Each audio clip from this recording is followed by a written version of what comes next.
Carlo ACUTIS in these pictures looked like an ordinary teenager. However, Catholics around the world and Pope Francis believe during his short life, what he did here on earth was extraordinary. Carlo really was very, aware of this presence of God among us. Before his untimely death at the age of just 15 from leukemia in 2006, this devout young Catholic became known as the patron saint of the internet. Carlo is an influencer of God because he pushed us to understand that there is a supernatural life, there is an afterlife.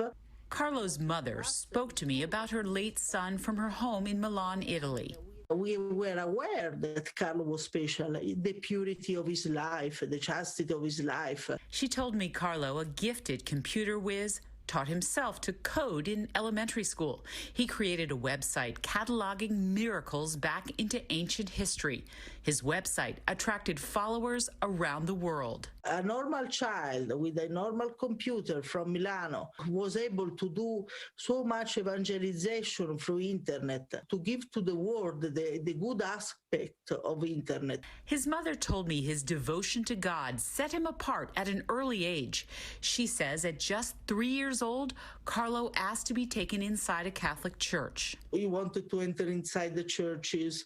He wanted to say hello to Jesus, to the Holy Virgin, to bring flowers, especially in springtime, and really was special. Pope Francis took notice of Carlo's good deeds, calling him a model of holiness for young people. In October of 2020, Carlo was beatified in a ceremony in the Basilica of St. Francis of Assisi in Italy. It's the last step before being canonized as a saint by the Pope.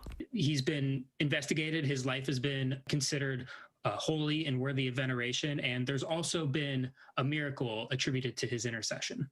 Zach Davis is an associate editor for America Magazine. He's the first millennial on the way to sainthood. Carlo is credited with healing a 7-year-old boy from Brazil who suffered from a rare pancreatic disorder.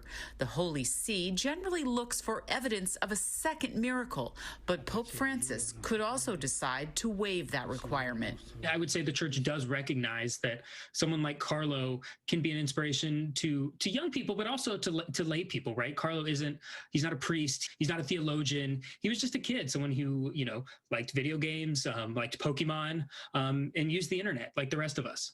He just wanted to do what all these others have wanted to do, which is, I've got some really, really good news. And however I can get it out to the world, I will. And whoever wants to listen, I'm honored. Father Mike SCHMITZ is the host of the podcast, The Bible in a Year. Like Carlo, he uses modern ways to spread the word of God.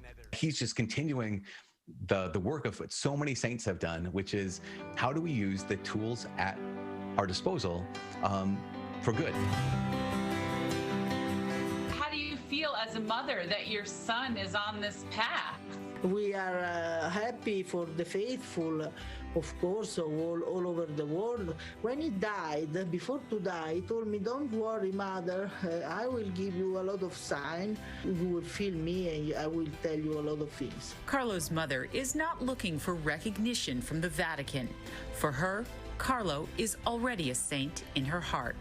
Carlo really devoted his life to help people to understand that really God exists and God is here with us.